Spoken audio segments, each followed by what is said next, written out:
We're the only ones who can do this.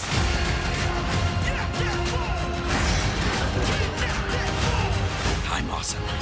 We're brothers. We fight together. We're just getting started.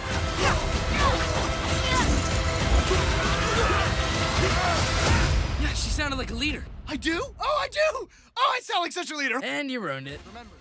That was a clip from the new Ninja Turtles movie, Mutant Mayhem. So for that and what else is coming up this weekend on the big screen, I'm joined by film critic Richard Crouse. Richard, I am a Ninja Turtles kid. Grew up in that generation. April O'Neil, personal hero. So how is this one different from all the other ones I've seen? Well, it's animated for one thing. So the animation, though, feels much different than the television show did. Certainly very different from the other live action films. But it's the seventh film in the series. And I thought when I first heard about this one, why? Why are they doing this again? Why go back to this well one more time? And then I saw it. And it's computer generated animation, but it is beautiful. It looks like hand drawn animation. Absolutely will make your eyeballs dance. It's beautiful to look at. I loved that they took the story, the origin story of these four turtle brothers who are teenagers and had them actually voiced by actual teenagers. And it really makes a difference.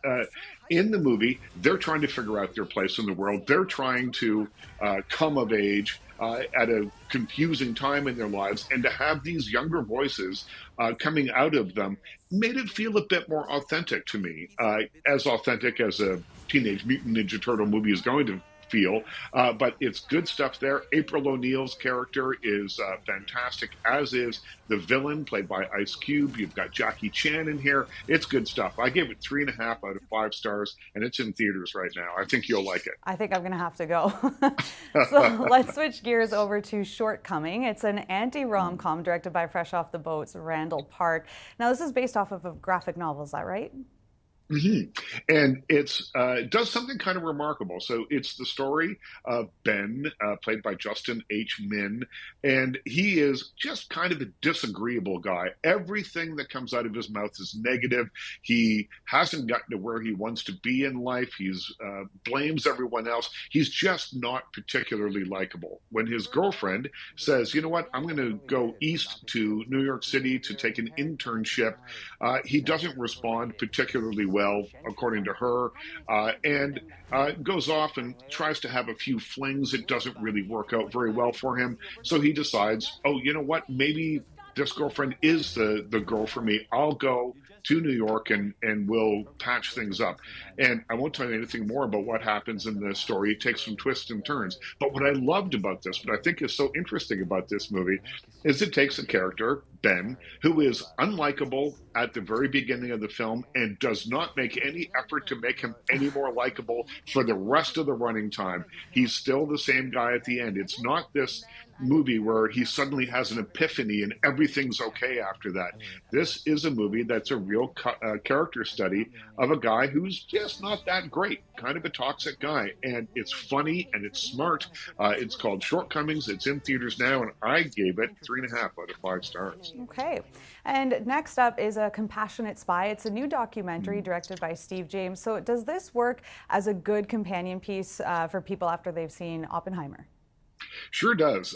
Once you've sort of immersed yourself in the world of Christopher Nolan's film, check out this movie. It's a much smaller film. It's a documentary. You'll find it in theaters this weekend. And it's the story of Ted Hall, who is the youngest member of the Manhattan Project. So he's in Los Alamos. He's working on creating this atomic bomb, but he's a theoretical physicist. And when things started to become less theoretical and more real, he started to have real second thoughts about the destructive power of the bomb that they were building.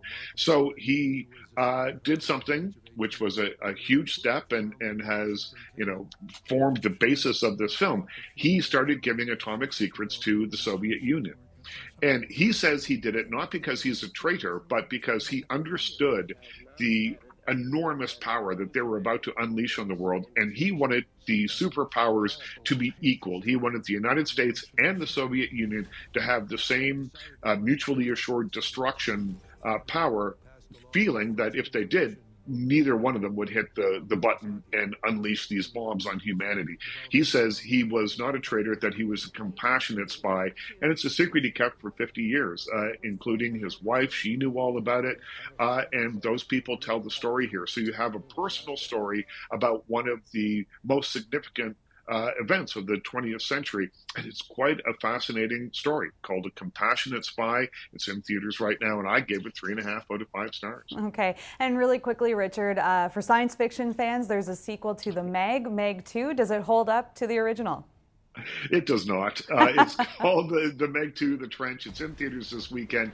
Jason Statham has to battle giant, ancient sharks and dinosaurs and all sorts of things. And at one point in the movie, he looks at the camera and says to the people in the scene with him, "This ain't good." But I thought he was talking directly to me. I thought he was commenting on his own film. I gave the Meg 2 2 out of 5 stars, and it's in theaters right now. All right. So other than the Meg 2, not a disappointing weekend to catch a new movie. No, it's a pretty good weekend at the movies. Yeah. All right. Richard Crouse, thank you for joining us. Thank you for having me.